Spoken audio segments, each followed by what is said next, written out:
Again, the country's electricity crisis is going through so many stages, starting to feel as if there's never been a schedule for when the power will actually stay on. We now find ourselves sitting in the dark for longer periods of time, given Eskom's implementation of stage 6 blackouts from just the other day and this afternoon as well, from 4 o'clock until 10 o'clock, as previously communicated by the power utility. My colleagues, that's the reporters, Lindokuhle Xulu and Nobesuthu Hejana, out and about checking the impact that what is having the power cuts having on people in their communities and businesses. Let's now bring them on, Lindokuhle and Nobesuthu. Can I start with you, Nobesuthu, in the mother city? Oh, Lindokuhle, sorry, let's begin with you today. Aging infrastructure being blamed once again. Tell us about that, Lindo. Well, Praten, there's always the issues of saying that whenever the load shedding schedules are announced, there is frustration all round in terms of the ripple effect that this has on many communities as well as many businesses. We've been touching base with businesses throughout the morning, but I can tell you that these news about load shedding are some of the things that frustrate many residents in and around many parts of Johannesburg. We find ourselves in Muletan in Soweto, and that is where some of the residents are essentially having community meetings here, where there was also another incident that was reported earlier on by Eskom through their social media platforms, essentially saying that in some of these communities they were chased away because of the fact that they came to install some meters. But there is a contrary version of that by some of the community members here. But before I take you to speak to one of these community members or some of the community leaders in this area, I want to show you the frustration that people are feeling in the midst of all of these issues around load shedding. They are showing us right now that there are some infrastructure that has been damaged. You are looking at one of the transformers that's been damaged for a number of months, we are told. Some are even saying that it's been more than 6 months they've had this problem, and that is why it's frustrating to see Eskom in the area trying to install some of these facilities when there are old ones that have been damaged like this. So these are some of the residents. They've told us that they're quite frustrated about this. Muhammad will turn and show you, in fact, that some of the residents here who are having a meeting are around here. They are trying to express some of their frustrations. I'm sure at a later stage, if we do get the opportunity to speak to them, you'll hear exactly what their frustrations are. But we are approaching here one of the community leaders who's been able to explain to us about that situation that played out as far as Eskom is saying. Thank you so much, Baba, for your time. You'll introduce yourself, but just give me a sense really in terms of what happened earlier on. Eskom has tweeted saying that they were chased away in this area. They were here to install some split meters. They are saying that some of these areas are not paying and that they'll be switching off electricity. Just give us a sense in terms of what happened earlier on. Okay, my name is Dalton Muluine. What happened earlier on, let's start first with the issue of identification. They came into the area, and they came into the area where the box is working and where there's electricity. So in that area, there was never a day or time where there was consultation of split metering. The split metering issue is in this side because their box was damaged, sabotaged, and then they were forced to sign the petition for the split metering. But where they were this morning, it's not in that case. What happened there is that we asked for the ID of the official that was there. He literally told me straight, and the search himself said, I don't have it. Then I jumped into the next one. Do you have your job card? It was like he didn't understand. Then I said, no, give me the scope of your work. What have you come to do here? And from which unit are you from? Isn't it there are units in Eskom? So we need to know from which unit. Is it operations, distributions, or so not? So again, literally, I don't have. So given the status of how electricity issues are happening in the area. As you can see, the boxes have been locked, most of them. It's because of the sabotage that is happening. And then it's because of the issue of illegally pushing people into split metering by sabotaging their boxes. So the boxes are locked. And then people will want you to identify yourself before you touch their box. That's what the opportunity that we gave them. It was like that. And then he failed on that opportunity. And then in that regard, the issue of chasing away is the issue of Eskom running away from its responsibilities, like you have seen now. The people in this area have given them access to their homes, and then they fitted whatever that they call the split metering thing. But the sad thing is that these people are still in the dark, and they were never given a time frame on to say, on this date, the process will be finished. Up to this date, no one is communicating with them. And I must bring this urgently to your attention. We have a councillor here who has tweeted or who has put on Facebook right now that we have chased the technicians. That person represents us. He's supposed to ask his ward committees what is happening. He's not responding to ward committees. He just goes to Facebook and tells the world that we are irresponsible people, we have chased people away. And that is not the case. So Eskom should shy away from saying statements like that, we have chased people away. We didn't. All right. Let me leave it there for now. What I want to do, in fact, Mohammed will show you, Braden, around this area, there are a lot of people that are affected by this, but I do know that we are affected as well in terms of the time here. I'll be engaging with some of the residents here who want to speak to us about the frustrations they are having, but I do know that my colleague, Nobesuthu, is in fact lined up from Cape Town to also give you a sense in terms of what's happening around that area. So after this interview, we'll be able then to go back to the residents here, get a sense really of some of their frustrations and what they want to see happen as far as the utility that is Eskom is concerned, especially with the rolling blackouts that we've been seeing throughout this particular period of time. So we'll have to hand it back to you right now, but the next thing is to speak to some of the residents here and get a sense of really what they want to see happen as a recourse on the issue of Eskom. Yeah, Lindokuhle, I've got you, I've got Nqobile as well, who's also parts of Gauteng this hour, and we've got, as you said, Nobesuthu Hejana in Cape Town.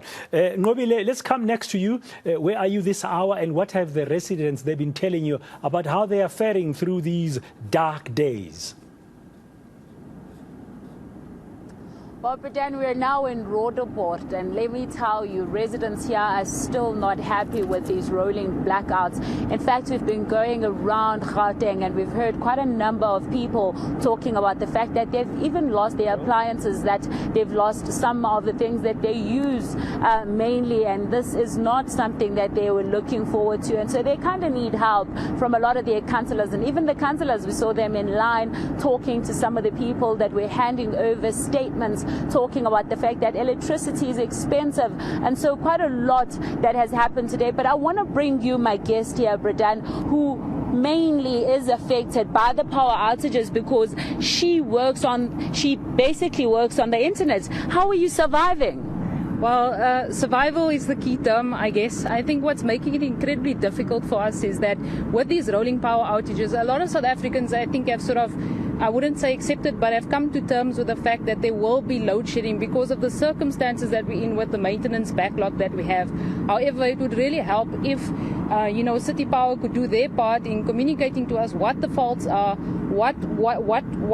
what it is that we need to plan for, so that we can just move along with our lives, because a lot of us, we're moving into a realm where a lot of people are still working remotely because of COVID. They've had to source alternative sources of income, and that's the only way to do that is online currently. So without any electricity, no internet, no income, and that perpetuates the economic cycle that we're currently stuck in. So I just really hope that City Power can give us some information. The ward councillors in our area have been doing an amazing job trying to communicate as much as what they can to us, but they also need support themselves so that we can move forward in a positive direction. All right. Thank you very much for speaking to us. Well, you can hear there, Braden, some people saying that they're working on the internet, and because this is their source of income, this is something that they need, and so they can't afford to have load shedding. Yeah, they really can't, and so do business. I mean, small business must be battling, Nobesuthu, in Cape Town, for example. I wonder what you're finding out from the business world in the mother city, Nobesuthu. Well, Braden, we visited one small business in Bala where it was a barber shop, and we spoke to the owner who was complaining about the fact that they're not making much money due to the power outages because customers are not coming in, and with that money that they have to get from the customers, they still need to pay for the rent, they need to buy electricity, and they also need to pay rent from where they are currently staying. So he was complaining about the fact that there's not much money that they are making from this. But let's take a listen to what John Rogers had to say about the frustrations in the small business. Load shedding came around 2, and we expected to return around 4. But unfortunately, we we just be surprised to see that it's like double, making double. Instead of coming around 4, but comes around 8, around 6. So we were surprising, and we lost a lot of customers. And you know, as a small business, we depend on this. We pay rent on this. Our students going to school because of this. It comes very hard when it's the load shedding comes, like for instance, the whole week. So how can we go? How can we pay our workers? And how can we pay electricity? How can you pay the rent money? Is very difficult to us. So the government should check this, or the city council, they should check this, the load shedding, so that they can reduce the load shedding, can become 1 or 2 stages. Then it could be so that they can afford.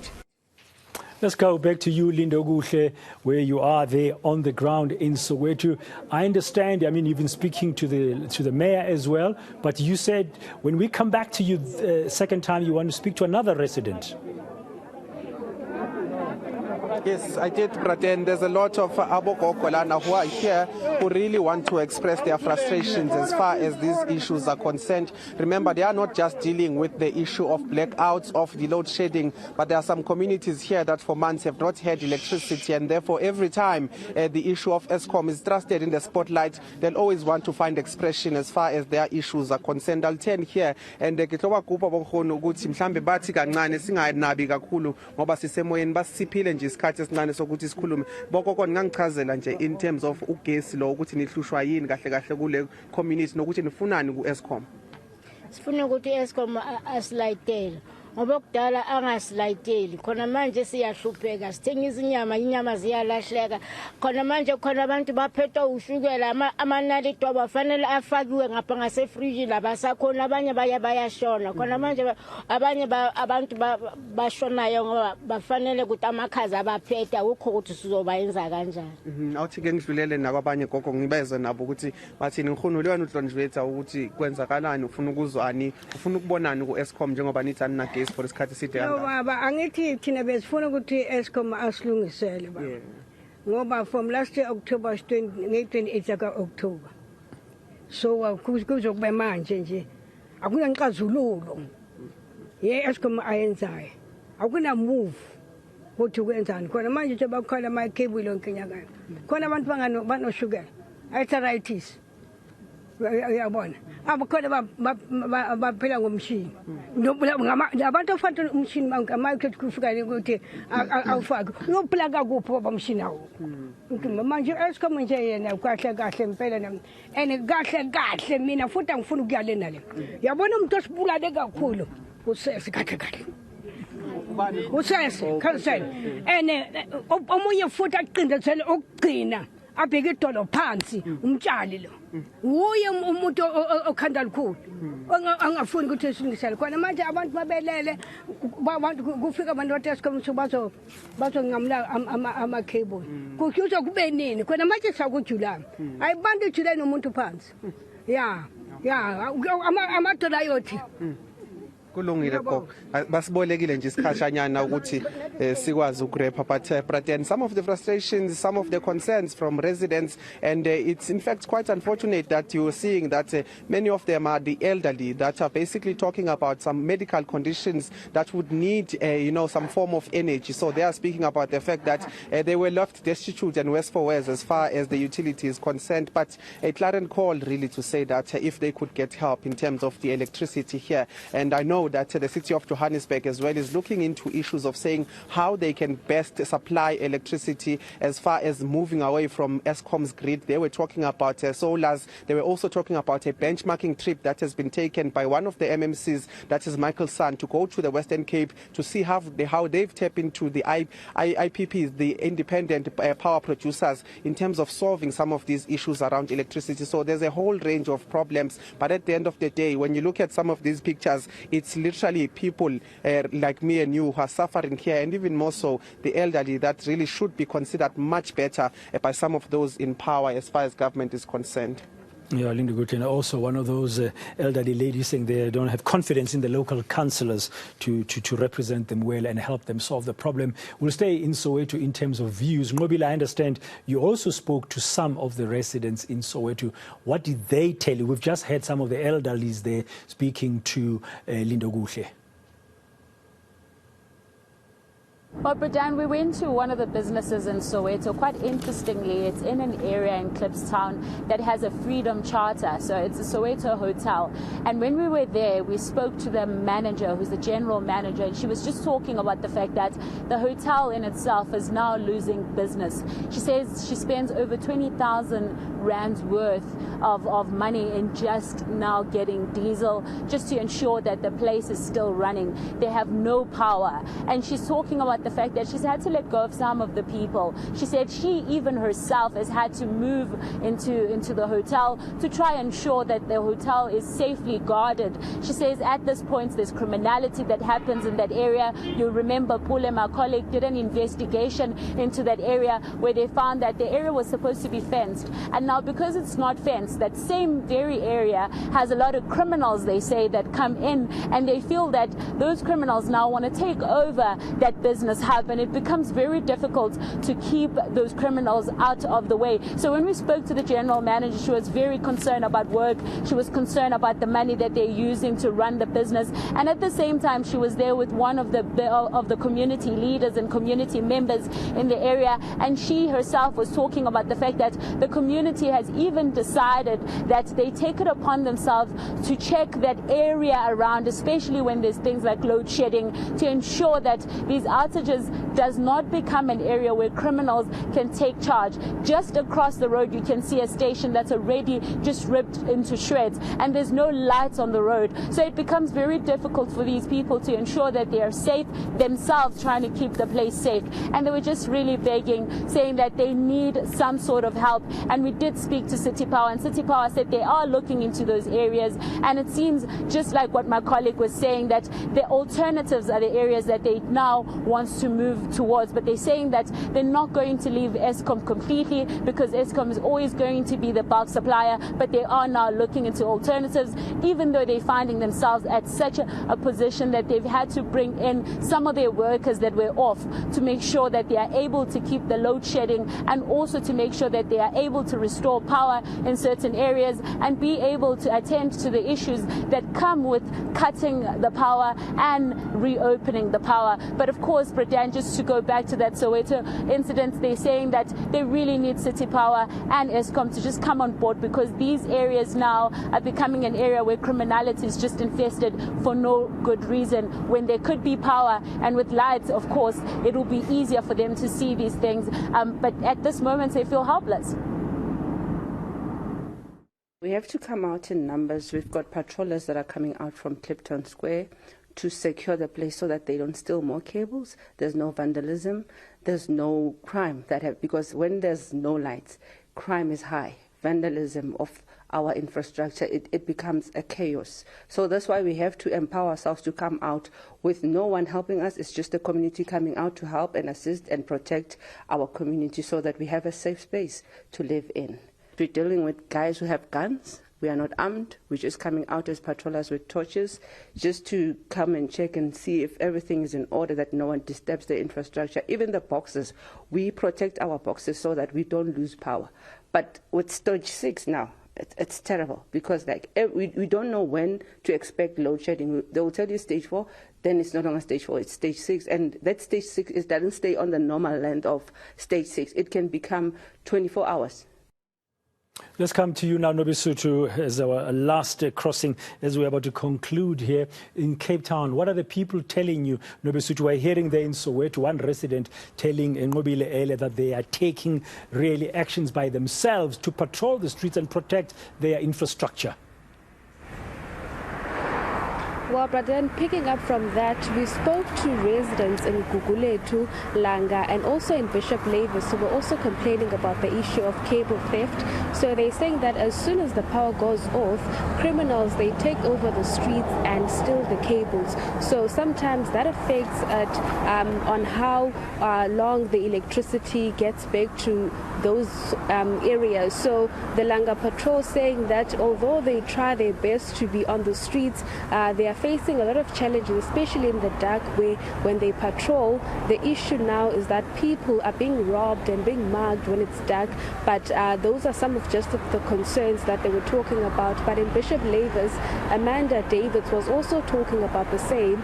But the frustration there is that people are buying electricity, but they're still experiencing the blackouts. But we know that the city of Cape Town is remaining to keep its customers on lower stages as compared to Eskom. But those who are supplied by Eskom, they are still experiencing the same as the national levels. Normally what happens is while it's load shedding, the cable is stolen, and then it doesn't come on when it's supposed to go on. And then by the time it comes on, it's it's a load shedding again. So we are really struggling, and we are not... The people that lives in Bishop Lavis doesn't have the means to just go and buy food. So now you have people who doesn't have food to eat because there's nothing cooked. So yeah, it's a problem for Bishop Lavis. As soon as the power is out, as we know, there's a lot of criminal elements in our communities. So you will have the smash and grabs happening. You will have the cable theft going. So and then we've got a lot of elderly residents who uses machines to breathe. So those machines doesn't work when the power is out. So it's life and death situations that we're sitting with, and nobody cares.